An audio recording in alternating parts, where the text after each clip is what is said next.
नमस्कार दोस्तों, स्वागत है आपका A to Z स्टोरीज अद्भुत ऑफिशियल पर। साधु संत फकीर गुरु रहबरों की सदा ही जय जयकार।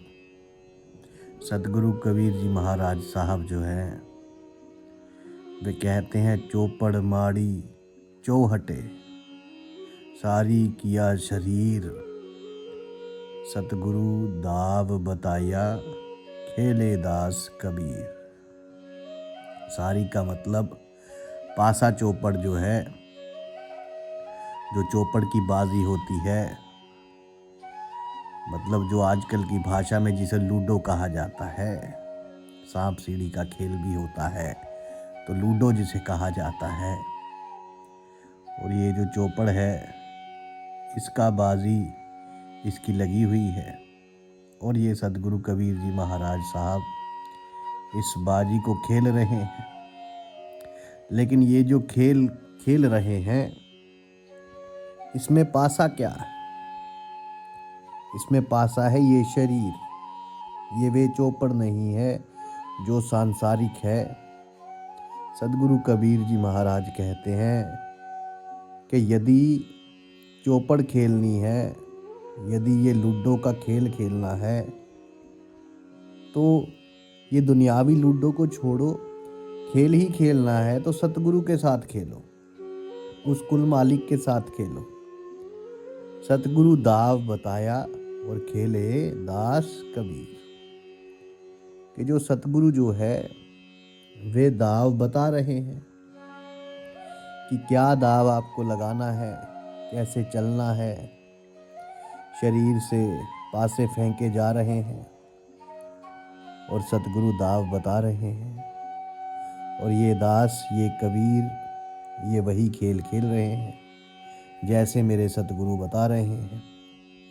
तो इस संसार रूपी जो चौसर है, चौपड़ को चौसर भी बोला जाता है, जो लूडो है उसे चौसर बोला जाता है, कि इस चौसर के दाव में अब ध्यान से ज़रा समझिएगा कि इस जो ये साखी है आज की, जो इसका बड़ा गहरा मतलब है, बड़ा गूढ़ इसका अर्थ है कि संसार में चौसर का दाव चल रहा है। और ये चौसर का दाव जो चल रहा है, इसमें ये दाव किसके साथ खेला जा रहा है? ये सारा संसार वे दाव खेल रहा है किसके साथ? इस माया के साथ, माया ठगनी के साथ।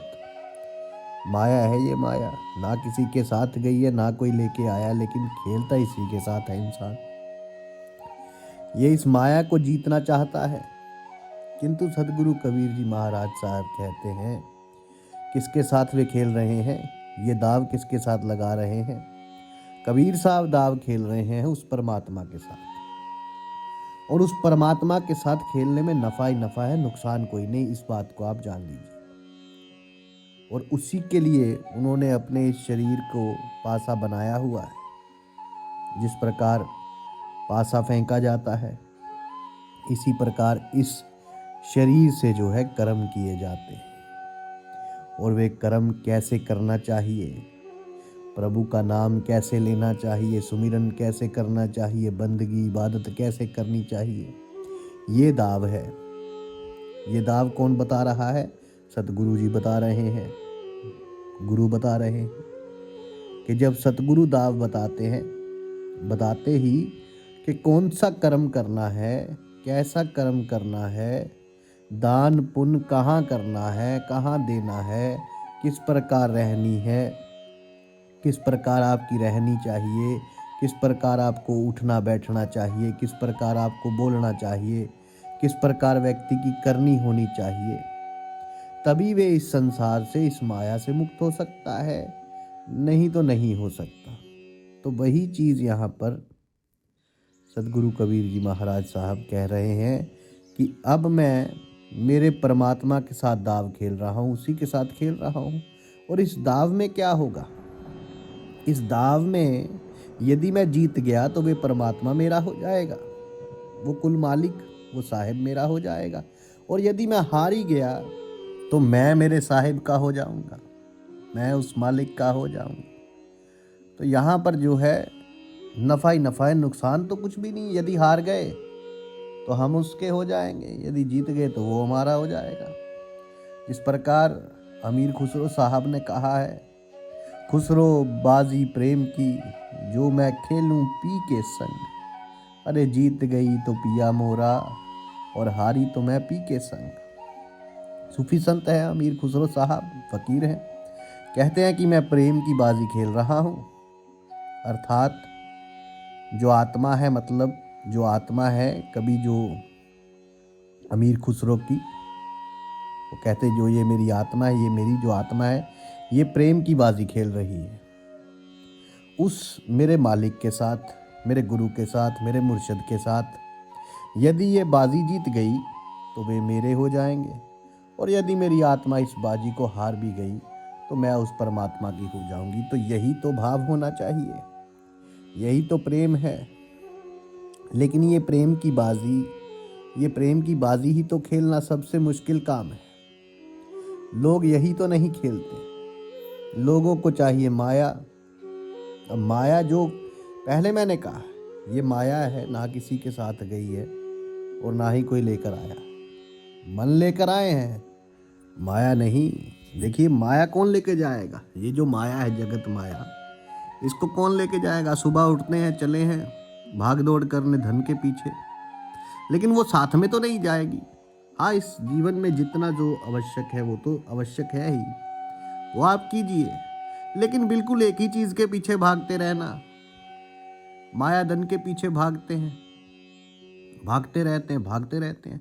किसी ने घर बना लिया, अब थोड़े साल बीते, 15 साल हो गए, अरे ऐसा करो इस घर को तोड़ के दोबारा से बना लो। किसी के पास लाख रुपए आया, अरे बोलो अब इसको करोड़ बनाओ, करोड़ हो गया तो अरब बनाओ, अरब हो गए तो खरब बनाओ। यानी भागदौड़ तो लगी है, ये भागदौड़ चल रही है। और सदगुरु कबीर जी महाराज साहब कहते हैं, इतना दीजियो साईं मोहे जा मैं कुटुम समाए, मैं भी भूखा ना सोऊं और साधु भी भूखा ना जाए। इसी में उन्होंने सब कुछ कह दिया, सब कुछ है उनके पास। मैं भी भूखा ना सोऊं और साधु भी भूखा ना जाए, यानी कोई भी घर पे आए वो भूखा नहीं रहेगा, सबको खिला के भेजेंगे। अब उनके घर में तो मंडलियों की मंडलियां आती थी, तो सबको दान करके भेजते थे, ऐसे तो भेजते नहीं थे सदगुरु कबीर जी महाराज साहब। तो देखिए यहाँ भागते हैं इंसान, माया धन के पीछे भागते हैं और भूल जाते हैं कि जिस सुख के लिए वे भाग रहे हैं, अब भागते क्यों? ताकि सुख मिले, लेकिन सुख नहीं मिलता है, दौड़ रहे हैं।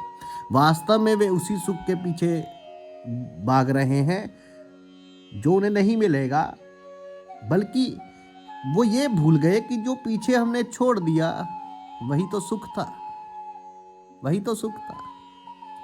सतगुरु कबीर जी महाराज साहब कहते हैं कि एक राजा जो है, उसकी कहानी की बात होती है कि एक राजा ने घोषणा करवा दी कि सुबह जैसे ही मेरे महल का दरवाजा खुलेगा तो जो भी व्यक्ति जिस चीज को हाथ लगाएगा वस्तु उसी की हो जाएगी। इस घोषणा को सुनकर सब लोग आपस में जो है चर्चा करने लगे, बातचीत करने लगे कि मैं फलानी चीज को हाथ लगाऊंगा, मैं ऐसी चीज को हाथ लगाऊंगा। कोई कहने लगा मैं तो भाई सोने को हाथ लगाऊंगा, स्वर्ण को, ताकि वो सोना मेरा हो जाए। कोई कहने लगा मैं हीरो को हाथ लगाऊंगा, जवेरात को हाथ लगाऊंगा, क्योंकि राजा का महल है और वहां पर तो सब कुछ हुआ। कोई कहने लगा मैं सुंदर स्त्री को हाथ ही लगा दूंगा। कोई कहने लगा मैं कुछ घोड़ों को हाथ लगा दूंगा। कोई कहने लगा कि मैं हाथी को हाथ लगा दूंगा। कोई कहने लगा कि मैं दुधारू गाय को हाथ लगाऊंगा। यानी कल्पना ऐसी है, और अद्भुत दृश्य कैसा होगा। तो लोग भाग रहे हैं, जो चाहे मिल जाए, जो चाहे। और उसी वक्त महल का दरवाज़ा खुल गया और सारी भीड़ दौड़ पड़ी, भाग पड़ी। जिसको जो मिला अपने वही अपनी पसंद, मनपसंद वस्तु को हाथ लगाया। सभी वस्तुओं को हाथ लगाने के लिए दौड़ रहे हैं, भाग रहे हैं।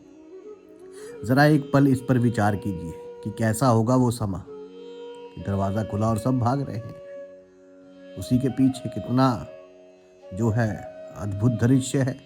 दौड़ रहे हैं, भाग रहे हैं सब लोग। और सबको इसी बात की जल्दी है कि पहले मैं अपनी मनपसंद की वस्तु को हाथ लगा दूं, कहीं ये ना हो कि दूसरा ले जाए, मुझे चाहिए ये। और सबके मन में यही डर था, कहीं मुझसे पहले दूसरा मेरी मनपसंद की वस्तु को हाथ ना लगा दे कहीं। राजा अपने सिंहासन पर बैठे हैं, सब कुछ देख रहे थे, अपने आसपास हो रही भाग दौड़ को देख रहे, मुस्कुरा रहे थे कि क्या ये कर रहे हैं लोग। उसी समय भीड़ से एक नन्ही छोटी सी बच्ची आई और वे राजा की तरफ बढ़ने लगी। कहते हैं ना कि बात बड़ी होती है बच्चों की, लेकिन उसमें ज्ञान होता है। यदि इंसान उस बच्चों से सीखना शुरू कर दे तो दोबारा से जो है जिंदगी के साथ मिल जाता है, असल जिंदगी के साथ। इसलिए जो संत होते हैं, साधु होते हैं, फकीर होते हैं ना, सूफी भी, वो बच्चों के साथ बड़ा खेलते हैं। बच्चों के साथ, वो बच्चों के साथ खेलते रहते हैं कि बच्चे जो हैं वो जिंदगी का बड़ा कुछ सिखा जाते हैं अगर उन्हें ध्यान से देखें। लेकिन हमारी बुजुर्गी की सोच, अहंकारी सोच, जो बिना गुरु के, बिना सतगुरु के जो है हमारी बागडोर वाली सोच हम थोपते हैं और उसी के साथ हम चलते रहते हैं। तो अब जो है, जो राजा था वे अपने सिंहासन पर बैठा सब कुछ देख रहा था, तो उसने अपने आसपास हो रही भगदौड़ को देख रहा था, मुस्कुरा रहा था कि ये लोग क्या कर रहे हैं। तो उसी समय भीड़ से एक नन्ही छोटी सी बच्ची आई, वे राजा की तरफ बढ़ने लगी और राजा उस लड़की को देखकर सोच में पड़ गया और फिर विचार करने लगा कि शायद ये लड़की मुझसे कुछ पूछने आ रही है। बड़ी छोटी सी थी, तो उसने द्वारपालों को कहा कि इसे आने दो, क्योंकि राजा है तो द्वारपाल तो होंगे। और वह लड़की धीरे धीरे धीरे धीरे चलती हुई राजा के पास पहुंची और उसने अपने नन्हे से हाथों से राजा को ही हाथ लगा दिया और कहा, मुझे राजा चाहिए।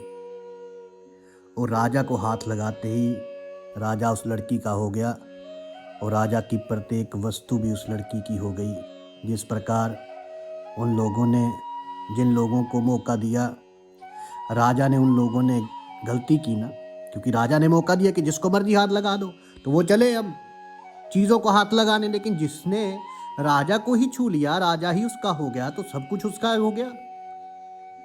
राजा को जब हाथ लगा दिया तो प्रत्येक वस्तु उस लड़की की हो गई। तो क्या गलती की कि राजा ने मौका दिया था तो चाहिए, जो चाहिए वो ले लो। उन्होंने किसको हाथ लगाया? उन्होंने हाथ लगाया संपदा को, संपत्ति को, राजा को नहीं। किंतु वे मासूम सी नन्ही बच्ची, उसने हाथ लगाया राजा को। इसी प्रकार वे परमात्मा भी हमें रोज मौके देता है और हम रोज गलती करते हैं। हम ईश्वर को पाने की बजाय ईश्वर की बनाई हुई संसारी वस्तुओं की कामना करते हैं। देखिए, सब कुछ बनाया ईश्वर ने ही है। यदि इंसान ने कुछ बनाया है तो वो सोच तो उसके पास कहाँ से आई? परमात्मा की वजह से ही आई उसको सोच। ऐसा तो है नहीं कि परमात्मा ने कोई सोच नहीं दी। सोच कहाँ से आई? सोच भी परमात्मा से आई। तो ये सब कुछ उसी का बनाया हुआ है और वही संपदा का मालिक है। लेकिन व्यक्ति जो है संपदा के पीछे भागता है, उस मालिक के पीछे नहीं। तो यही हम रोज गलती करते हैं। हम ईश्वर को पाने की बजाय ईश्वर की बनाई हुई संसारी वस्तुओं की कामना करते हैं, उन्हें प्राप्त करने के लिए यत्न करते हैं, परंतु कभी इस पर विचार नहीं करते कि यदि ईश्वर ही हमारे हो गए तो उनकी बनाई पर एक वस्तु जो है वो भी तो हमारी ही हो जाएगी। हम माया को चाहते हैं, मायापति को नहीं। हमें लक्ष्मी चाहिए, लक्ष्मीपति नहीं। इसलिए ईश्वर को चाहो, उस परमात्मा को चाहो। परमात्मा को चाहना और ईश्वर से ही चाहना, किसी और से नहीं चाहना। क्यों? क्योंकि जो दूसरों से चाहता है वे तो भिखारी होता है और देने वाला तो एक मालिक है, कुल मालिक, वो परमात्मा, वो ईश्वर। और देने वाला कोई नहीं है इस संसार में, स्वयं सदगुरु कबीर जी महाराज साहब जब इब्राहिम लोदी के पास गए तो वह इबादत कर रहा था, क्योंकि जो इब्राहिम लोदी था वो कबीर साहब को बड़ा मानता था। तो वहाँ के कुछ लोगों की समस्या थी, तो वो बोले कि सदगुरु आप तो सब कुछ जान ही जान है, लेकिन एक बार सिकंदर लोदी के पास जाइए, शायद वो कुछ मदद हो जाए हम लोगों की।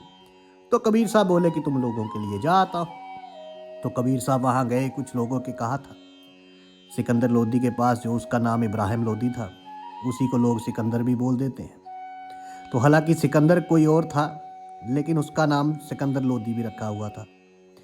क्योंकि उसने भी भारत के बहुत सी जगह बहुत से क्षेत्र जीत लिए थे। तो जब उसके पास गए, कुछ बेनती की, अब कुछ बेनती करने के लिए गए थे और देखा तो वही खुदा की इबादत में, परमात्मा की इबादत में, बंदगी में, सिमरन में वही मांग रहा था वो जो लोधी था। बोले तुमने क्या मांगा बादशाह? कबीर साहब बोले मैं खुदा से चाह रहा था प्रभु सतगुरु कि मेरे राज्य में अमन और सुकून रहे, मेरा जो धर्म है वे निरंतर बढ़ता रहे। तो सतगुरु कबीर जी महाराज साहब वापस आ गए, मुड़ गए और बोले राजा, मैं तो सोच कर आया था कि तुम कुछ दोगे इन लोगों को जिनके कारण मैं आया हूँ। तुम राजा कहाँ से हो? तुम तो भिखारी हो। जब तुम स्वयं ही मांग रहे हो, और मांगने वाला तो भिखारी होता है। और ऐसी ही बात सत्य है कि कबीर साहब कहते हैं लोगों से मत मांगो, क्योंकि वो तो स्वयं भिखारी हैं उसके घर के। राजा महाराजा सब ये भिखारी हैं उस परमात्मा के घर। इसलिए इनसे मत मांगो, अपने परमात्मा से मांगो। क्यों? इसके लिए भी एक घटना है, तो इसे जरा ध्यान से सुनिए। यही इब्राहिम लोदी एक बार जा रहा था मस्जिद की ओर, और मस्जिद में जब से ये निकलता तो वहां पे दो भिखारी इसको मिलते। एक कहता अल्लाह के नाम पर जो है मांगता था अल्लाह से कि अल्लाह मुझे कुछ दे, और दूसरा जो है उसको कहता कि मेरे सुल्तान को, मेरे मालिक, तूने बहुत कुछ दिया है और मेरे सुल्तान तू मुझे भी कुछ दे। वो मांगता था सिकंदर लोदी से कि मैं बड़ा गरीब हूँ। एक मांग रहा है अल्लाह से। अल्लाह कहिए, राम कहिए, परमात्मा कहिए, ईश्वर कहिए, वही एक परमात्मा वही है, उसके नाम अलग अलग है। यदि बंदगी की तरफ चलो, इबादत की तरफ चलो, परमात्मा की ओर चलो, तो नाम अलग अलग हो गए लेकिन ताकत वही है। लेकिन कुछ मूर्खों की वजह से जो है लड़ाई झगड़े होने लगे, अपनी ही किताबें बना ली, अपने ही चक्कर परवा लिए, सबने अपने तरीके से लिख के लड़ाई झगड़े करने शुरू कर दिए हैं। तो ये एक मूर्खता है। लेकिन जो साधु संत फकीर गुरु रहबर उन्हें मालूम है कि सत्ता उस मालिक की है, कुल मालिक की, परमात्मा वही है। तो परमात्मा ही सब में है और परमात्मा की ही सारी खेल है। और परमात्मा जो है वो सबका भला चाहता है, क्योंकि वो सुखों का दाता है। वो कभी किसी को कहता नहीं कि तुम झगड़ो, तुम लड़ो। वो कहते हैं तुम विचार करो, अपने भीतर की ओर चलो मूर्खो, कहाँ बाहर भाग रहे हो। वो कहते हैं परमात्मा जो है उसकी ओर चलो, परमात्मा की तरफ चलो। लेकिन लोग जो है धर्मों के नाम पे, आज जातियों के नाम पे लड़ रहे हैं। इससे बड़ी मूर्खता क्या होगी। सबने समझाया, सबने उनको बताया कि परमात्मा की तरफ जाओ, लेकिन लोग परमात्मा की तरफ नहीं, अपने अपने ख्यालों की तरफ जाते हैं। इसीलिए लड़ाई झगड़े बढ़ते जाते हैं। तो अब बात करेंगे। एक जो था वो परमात्मा से मांगता था और दूसरा कहता था कि सुल्तान लोदी तू मेरा सुल्तान है, दे मुझे, मैं भिखारी हूँ, गरीब हूँ। तो जब भी वे जाता तो यही चीज़ होती। तो अब एक उस परमात्मा से मांगता और दूसरा लोदी से मांगता। तो एक दिन उसने सोचा, अपने जो मंत्री थे उनको बुलाकर कि भाई देखो, मैं जब भी जाता हूँ तो ये भिखारी मुझसे मांगता है, दूसरा तो परमात्मा से मांगता है, अल्लाह से मांगता है, खुदा से मांगता है। तो अल्लाह तो उसे दे देगा, लेकिन ये तो मेरे भरोसे है, तो मुझे इसे देना चाहिए। तो उसने एक खीर भिजवाई कटोरी में, और नीचे जो थी वो स्वर्ण की मुद्राएं रख दी, और उनको कहा कि इस कटोरे को लेकर जाओ, और जो भिखारी बाईं तरफ बैठता है उस बाईं ओर के भिखारी को ये खीर का कटोरा दे देना, क्योंकि जो दाईं तरफ बैठता है वो तो परमात्मा से मांगता है। और कहना कि तुम्हारे बादशाह ने भेजा है, तो तुम्हें तुम्हारे सुल्तान ने तुम्हें दे दिया, तुमने मांगा था। उस मंत्री ने लेकर जाकर जब कटोरा दिया तो उस बाएं बैठे भिखारी ने, और उसने कहा, जो साथ में बैठा था जो परमात्मा से मैं कहता हूँ, उस भिखारी को बोले, देखो तुम परमात्मा से मांगते हो, अल्लाह से मांगते हो, क्या दिया अल्लाह ने, और मैंने बादशाह से मांगा तो बादशाह ने दिया। देखो मुझे देने वाला तो बादशाह ही है, सुल्तान ने दिया है, रब ने नहीं दिया। और वो परमात्मा की शुक्रगुजार करने की बजाय उस सुल्तान का शुक्रगुजारी हो गया कि सुल्तान का शुक्र है लोदी का शुक्रगुजार करता रहा, और उसके बाद उस खीर को पीने लगता है। उसने देखा कि दाईं ओर वाला भिखारी जो है वो सामने बैठा है और उसकी तरफ देख रहा है। तो उसने क्या किया कि ले तू भी क्या याद रखेगा। उसने थोड़ी सी खीर पी ली, जो अंत में थोड़ी सी बच गई वो उसको दे दी। अब दे दी, केवल नीचे की तलहट्टी पर, कटोरी पर थोड़ी सी खीर बची थी। तो उसने कहा ले तू भी पी ले, तू भी क्या याद रखेगा कि सुल्तान ने खीर भिजवाई है। अब उसने कटोरा लिया और वहाँ से चला गया। अब जब खीर पी ली तो उसके नीचे थी स्वर्ण मुद्राएं। तो उसने देखा स्वर्ण मुद्राएं, उसने ऊपर की तरफ देखा और कहा, है परमात्मा, है अल्लाह, तूने सुनी ली, तूने आखिर मेरी सुनी ली। और उसने वो दोनों स्वर्ण मुद्राएं जो है ले ली। उसके बाद वो कभी उस मस्जिद के सामने दिखाई नहीं दिया। जब सुल्तान को ये पता लगा तो इब्राहिम लोदी वहाँ पर जाता है और देखता है कि वे बाईं ओर वाला भिखारी अब भी वहीं पर बैठा है।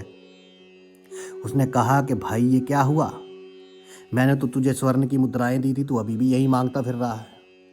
बोले, बादशाह सलामत, आपने तो मुझे खीर दी थी, और जो खीर थी, जो थोड़ी सी बच गई, मैंने वो थोड़ी सी खीर मेरे सामने वाले भिखारी को दे दी। तो उसके बाद से उसका कोई अता पता नहीं है।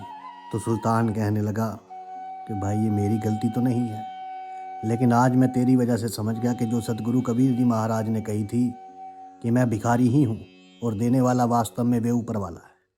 मैंने तो तुझे दिया था क्योंकि तूने मुझसे मांगा, लेकिन उस ऊपर वाले को मंजूर था उस दूसरे भिखारी को देना, तो उस परमात्मा ने उससे दे दिया। हम तो केवल एक निमित्त मात्र हैं और मैं तो एक जरिया था, और इस जरिए के द्वारा चीज़ उस तक पहुंच गई जिसने उस परमात्मा से मांगी थी। तभी तो कहते हैं कि इंसान किसी इंसान को क्या देता है, जो देता है वो खुदा देता है। जब वो देता है तो ढेरों के ढेर देता है, लेकिन जब वो लेता है तो चमड़ी तक उधेड़ लेता है। उसने खुदा से मांगी थी तो खुदा ने दे दी। तो इसलिए परमात्मा जो देना चाहता है वे तुम्हें ज़रूर देगा। तुम केवल उस परमात्मा से, उस मालिक से, उस खुदा से, उस ईश्वर से, उस प्रभु से, उस परमात्मा से, उस राम से मांगो, और किसी से नहीं। तो भगवान से जब ये मांगना तो उसी से मांगना और उसी को ही मांगना कि तू ही मेरा हो जा, क्योंकि यदि वेद आपको मिल गया तो उसके बाद सब कुछ मिल जाएगा। लेकिन अब बात तो यही आती है ना कि उसको मांगो कैसे, उसको मांगोगे कैसे? उसके लिए मन में प्रेम तो होना चाहिए। सतगुरु कबीर जी महाराज साहब कहते हैं कि नाम सुमिरन करो। अब व्यक्ति कहता है कि नाम सुमिरन कैसे करूं, ये मन लगता नहीं है नाम सुमिरन में। नाम सुमिरन में कैसे लगे? सतगुरु कबीर जी महाराज साहब कहते हैं कि प्रेम से लगेगा। जब उससे इश्क करोगे तब लगेगा। प्रेम से ही केवल उसको पाया जा सकता है, उस परमात्मा को, कुल मालिक को। प्रेम के बिना उस मालिक को कभी पाया ही नहीं जा सकता, क्योंकि जब तक प्रेम ही नहीं होगा तब तक तुम कैसे उसे पुकारोगे? तब तक तो तुम्हारा जो पुकारना है वे एकमात्र एक दिखावा होगा।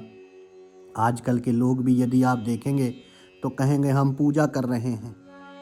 एक यहाँ तो टीवी में, मोबाइल में कहीं भी आरती चला देंगे और घूमते फिरते रहेंगे इधर उधर, और सोचते हैं जी हमने तो आरती कर ली, सुबह सुबह हनुमान चालीसा कर ली, या कुछ और जो है बंदगी शब्द लगा दिए, कबीर साहब के दोहे लगा लेंगे। अरे वे दोहे क्या कह रहे हैं, वे भक्ति क्या कह रही है?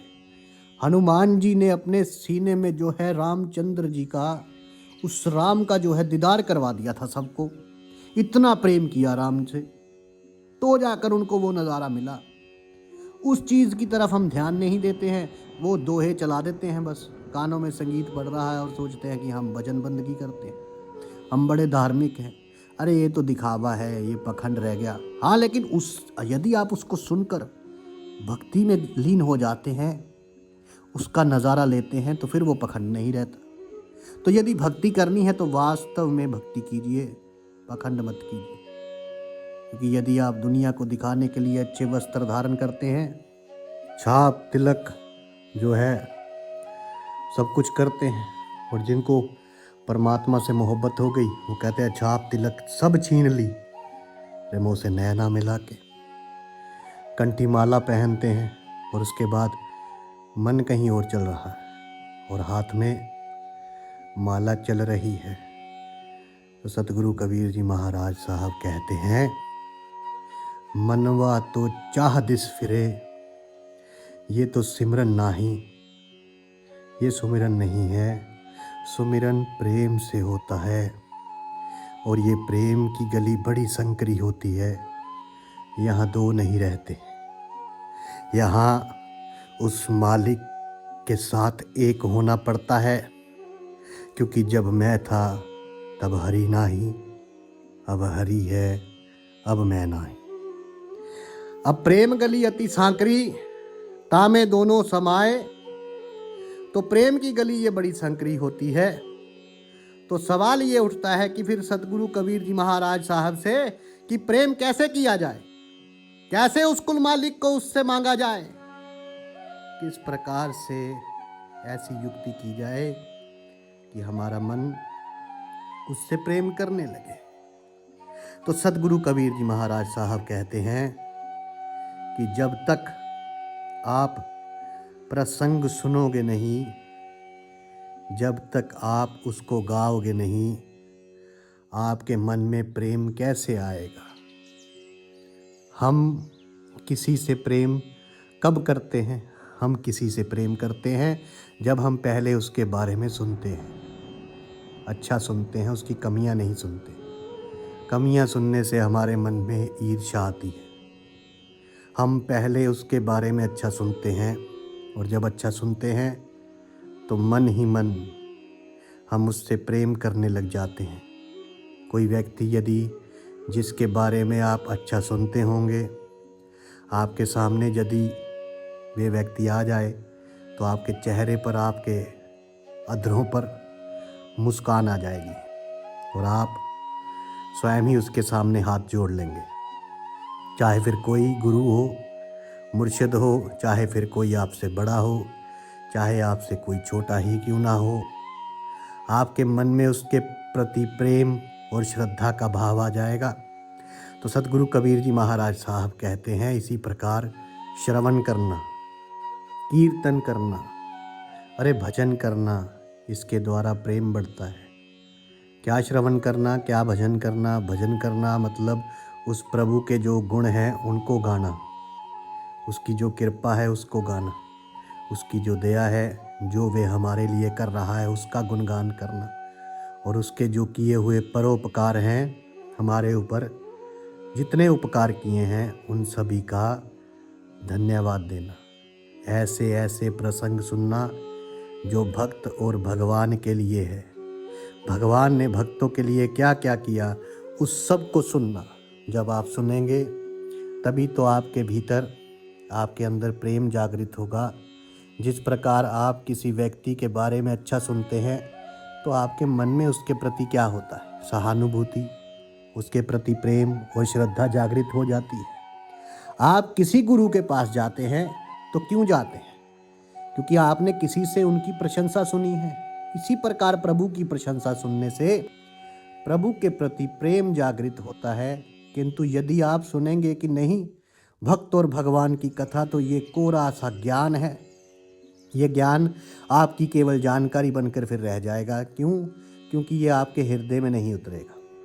तो यदि आप इस चीज़ को आजमाना चाहते हैं तो आप जो हैं, जैसे अभी आप उनके बारे में उनकी वानियाँ सुन रहे हैं इस चैनल पर, तो आप उनके बारे में जब सुनते हैं तो आपके भीतर जो है उनके प्रति, जब आप उनकी प्रशंसा सुनते हैं उस प्रभु की, कुल मालिक की, तो इस प्रकार प्रभु की प्रशंसा सुनने से प्रभु के प्रति प्रेम जागृत होगा ही होगा। आप आजमा के देख लेना। लेकिन यदि आप सुनेंगे ही नहीं भक्त और भगवान की कथा, तो ये कोरा जो ज्ञान है, ये ज्ञान आपकी केवल जानकारी बनकर रह जाएगा। इसीलिए आप इस बात को जान लीजिए कि पहले यदि आप जब यहाँ पर सुनते थे या आप किसी से सुनते थे तो आपको प्रेम नहीं था, वे केवल ज्ञान था। तो प्रेम कैसे हुआ? बार बार उनके बारे में सुनकर, अच्छी उनके जो गुण हैं उनको सुनकर। यदि आपको इसका जीवंत उदाहरण चाहिए तो अभी देता हूँ। आप केवल एक चीज़ समझ लीजिए, और वे है कि आप जो भी अभी सुनेंगे इस चीज़ को आप अपने हृदय में धारण कीजिए। आज आपको एक ऐसी ही साखी बताई जाएगी, प्रसंग बताया जाएगा। इस प्रसंग को आप अपने हृदय में धारण कीजिए और बड़े ध्यान से सुनिएगा। और जब ध्यान से सुनेंगे, मानो इस प्रकार से सुनना कि सारी घटना आपके सामने चल रही हो, तो आपके मन में जो है स्वयं ही प्रेम हो जाएगा। ये प्रसंग है माता शबरी का। जो एक भीलनी थी, वो अपनी कम उम्र में, जिनकी उम्र थी 18 से 20 वर्ष की आयु में ही, अपने जो ऋषि थे मतंग मुनि, उन मुनि मतंग की सेवा में लग गई थी, क्योंकि वे भील नहीं थी। तो उसे कोई अपने आश्रम में जो है, भीलनी थी तो कोई उनको अपने आश्रम में नहीं घुसने देता था। इसलिए वे रोज़ाना वन से लकड़ियाँ लेकर आती। उनका श्रद्धा भाव था अपने गुरु में। वो गुरु जिसको कि उन्होंने तो गुरु माना, लेकिन गुरु ने अभी तक उन्हें धारण नहीं किया था। तो गुरु ने धारण नहीं किया क्योंकि वो एक भीलनी थी। लेकिन लोगों से जो है उन्होंने उनकी प्रशंसा जो है सुनी थी। मुनि मतंग बड़े ही महान ब्रह्म ज्ञानी हैं, वे त्रिकालदर्शी हैं। यदि उनकी शरण में जाएं और ये अगर अपनी शिष्य मुझे धारण कर लें तो मुझे मालिक का साक्षात्कार हो सकता है, मैं पार हो सकती। तो एक भीलनी होकर भी मैं पार हो सकती हूँ। तो उसने क्या किया कि रोज़ाना यज्ञ के लिए वे लकड़ियाँ एकत्र करके लाती, पूरे वन में घूम के सूखी लकड़ियाँ एकत्रित करती और मतंग मुनि के आश्रम में जो है बाहर रख देती। और मतंग मुनि देखते कि ये कौन है जो रोज़ाना निस्वार्थ सेवा कर रहा है। और धीरे धीरे एक दिन जो है उन्होंने छुप कर देखा तो उन्होंने इसे देख लिया, भीलनी जी को, शबरी जी को। लगभग 1 माह हो गया था और 1 माह तक शबरी जी रोज़ाना लाती लकड़ियों का गट्ठर बना के और वहाँ पर रख जाती। मतंग मुनि ने जब उन्हें देखा तो रोका कि ठहरो, कौन हो तुम? तो हाथ जोड़कर अपने घुटनों के बल बैठकर उसने कहा कि मैं शबरी हूँ, एक भीलनी।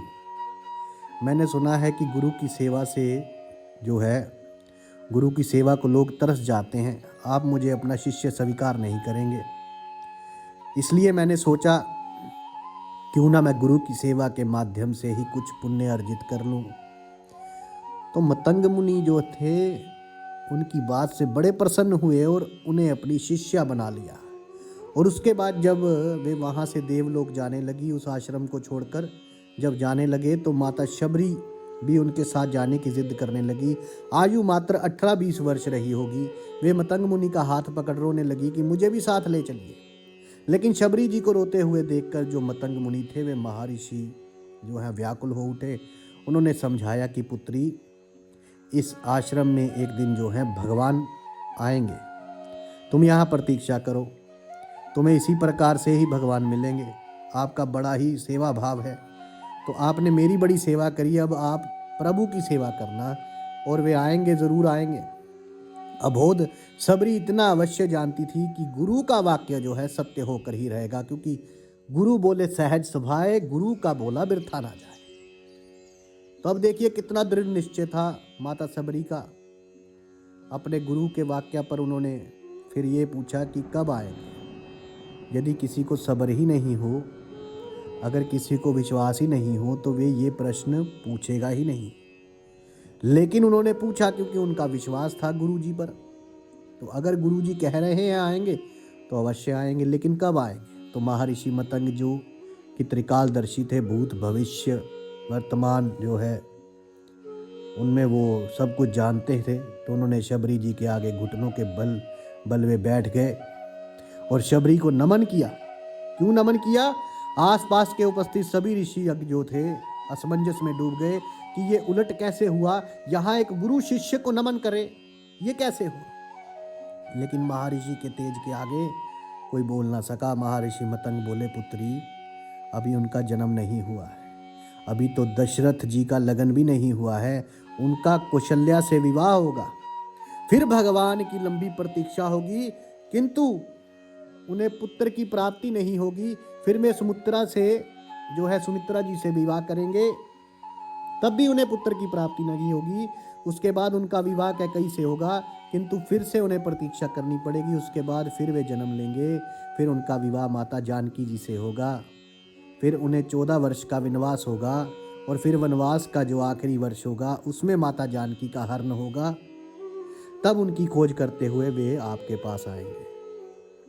आप उन्हें कहना कि सुग्रीव से मित्रता करो और उस आताताई बाली का वध करो, उस बाली के संताप से सुग्रीव को मुक्त करो और आपका अभीष्ट सिद्ध होगा और आप रावण पर विजय अवश्य प्राप्त करेंगे।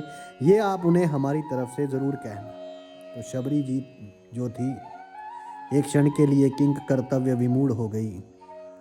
अबोध शबरी इतनी लंबी प्रतीक्षा के समय को माप भी नहीं पाई कि इतनी प्रतीक्षा करनी पड़ेगी। वे अधीर हो गई और अधीर होकर पूछने लगी कि इतनी लंबी प्रतीक्षा कैसे पूरी होगी गुरुदेव? महर्षि मतंग बोले, वे ईश्वर हैं, वे अवश्य ही आएंगे, ये भावी निश्चित है, किंतु यदि उनकी इच्छा हुई तो काल दर्शन के इस विज्ञान को परे रखकर वे कभी भी आ सकते हैं, लेकिन वे आएंगे अवश्य। जन्म मरण से परे उन्हें जब ज़रूरत हुई तो प्रहलाद के लिए खंबे से भी निकल कर आ गए थे। इसके लिए उन्हें जन्म लेने की आवश्यकता नहीं पड़ी, इसलिए प्रतीक्षा करना, वे कभी भी आ सकते हैं। तीनों काल मुझे आपके गुरु के रूप में जानेंगे, और हे शबरी, आपके जैसी भक्त कोई ना होगा, आपके जैसी गुरु भक्ति कोई नहीं कर सकता, और आपके जैसी आपने भक्ति की है, शायद यही मेरे तप का फल है। शबरी जी ने गुरु का आदेश को मानकर वहीं आश्रम में रुक गई। उन्हें हर दिन प्रभु श्री राम की प्रतीक्षा रहती। वे जानती थी कि समय का चक्र उनकी उंगलियों पर नाचता है, वे कभी भी आ सकते हैं। हर रोज रास्ते में फूल बिछाती, हर क्षण प्रतीक्षा करती कि वे कभी भी आ सकते हैं। हर तरफ फूल बिछाकर हर क्षण प्रतीक्षा, और ये प्रतीक्षा करते करते शबरी जी बूढ़ी हो गई, किंतु प्रतीक्षा उसी अबोध चित्त से करती रही कि मेरे प्रभु आएंगे, मेरे राम आएंगे। उनके मन में किसी दिन भी ये भाव नहीं आया कि इतनी प्रतीक्षा क्यों करनी, कहीं मेरे गुरु का वचन तो मिथ्ये नहीं है। एक क्षण के लिए कभी नहीं आया, उनके मन में ये दुविधा नहीं आई। वो केवल विश्वास और प्रेम के बल पर बैठी रही, और एक दिन उनके बिछाए फूलों पर प्रभु श्री राम के चरण पड़े। शबरी का कंठ अवरुद्ध हो गया, आंखों से आंसुओं की धारा फूट पड़ी, क्योंकि उनके गुरुदेव का कथन सत्य हो गया था। भगवान उनके घर आ गए। शबरी जी की प्रतीक्षा का ये फल रहा कि जिन राम को कभी तीनों माताओं ने जूठा नहीं खिलाया, उन्हीं राम ने शबरी जी का जूठा बेर खाया। अद्भुत सुंदर, अति सुंदर, भाव विभोर करने वाला ये दृश्य था। और अब आप ही मुझे बताइए, क्या आपने कभी शबरी माता जितना प्रेम किया? क्या आपने इतना धैर्य रखा? जरा सोचिए, विचार कीजिए। एक 20 वर्ष की बालिका, और वे बूढ़ी हो गई इंतजार करते करते, लेकिन उन्होंने कभी दुविधा नहीं पाली अपने मन में। वो कहते हैं ना, मरना किसी की याद में जिंदगी से कम नहीं। तो उन्होंने कभी गुरु के वचन पर संदेह नहीं किया। उन्होंने प्रेम किया और प्रतीक्षा करी, विश्वास किया और प्रतीक्षा करी। लोग कहते हैं हम क्या करें, मैं कहता हूँ आप प्रतीक्षा करो और प्रेम करो उस परमात्मा से। ये जीव संसार को जितना चाहता है, मैं कहता हूँ यदि इतना ही आप अपने मन को जीतो, अगर आप इस संसार को जीतना चाहते हो तो अपने मन को जीतो, संसार से मत लड़ो। लोग आपको कहेंगे कि आप पागल हो, कोई बात नहीं। अरे भक्त और पागल में ज़्यादा कोई फर्क नहीं होता है। पागल वो कहते हैं जिसने गल में डाल ली हो, जिसने गले में किसी का इश्क डाल लिया, तो परमात्मा का इश्क डालो। लेकिन आप उनके साथ लड़ो मत। लड़ना है तो स्वयं से लड़ो, भक्त बनना है तो स्वयं से लड़ना होगा।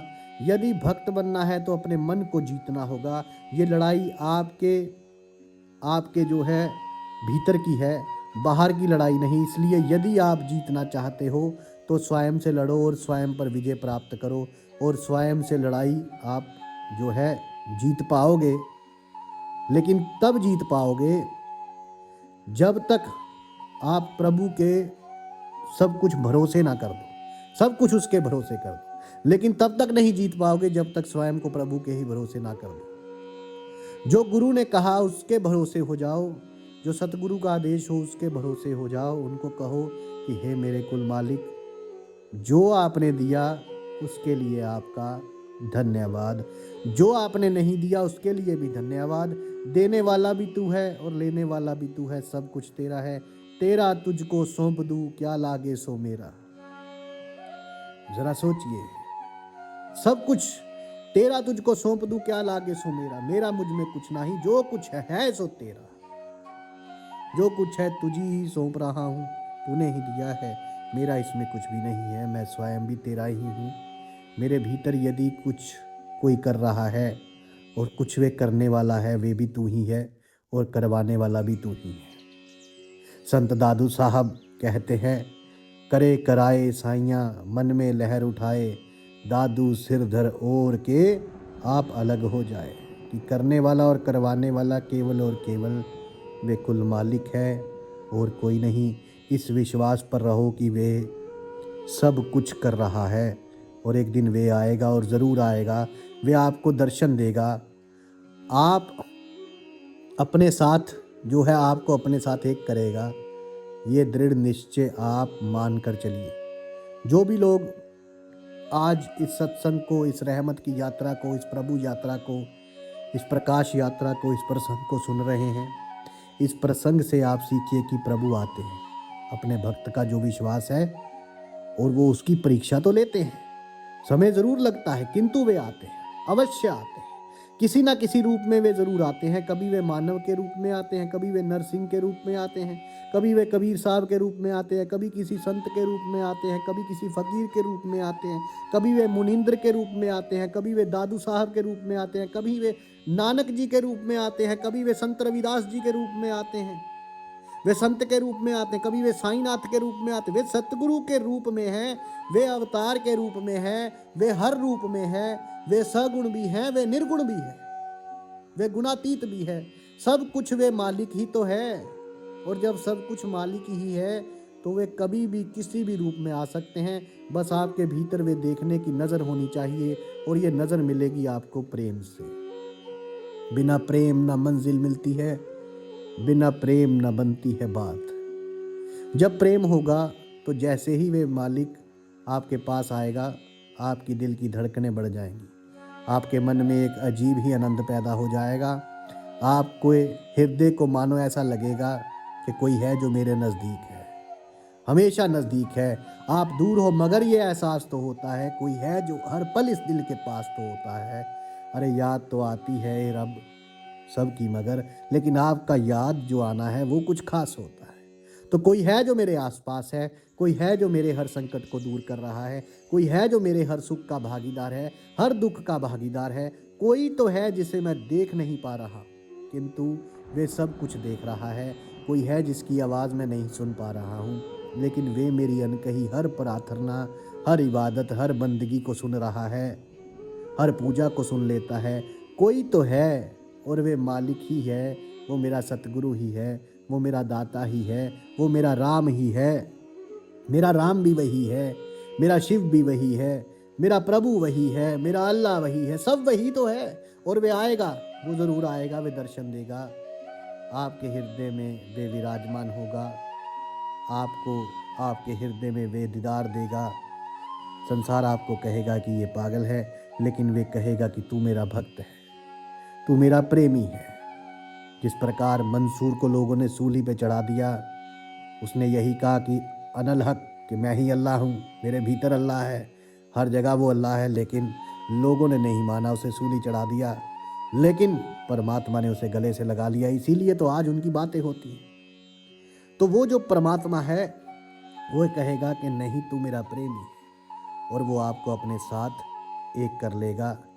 लेकिन इसके लिए चाहिए प्रेम, विश्वास, केवल इतना ही रखिए और उस परमात्मा का नाम सुमिरन कीजिए। यही साधु संत फकीर गुरु रहबरों का कहना है। साधु संत फकीर गुरु रहबरों की सदा ही जय जयकार। आपके भीतर बसे उस परमात्मा को मेरा प्रणाम स्वीकार कीजिए। धन्यवाद।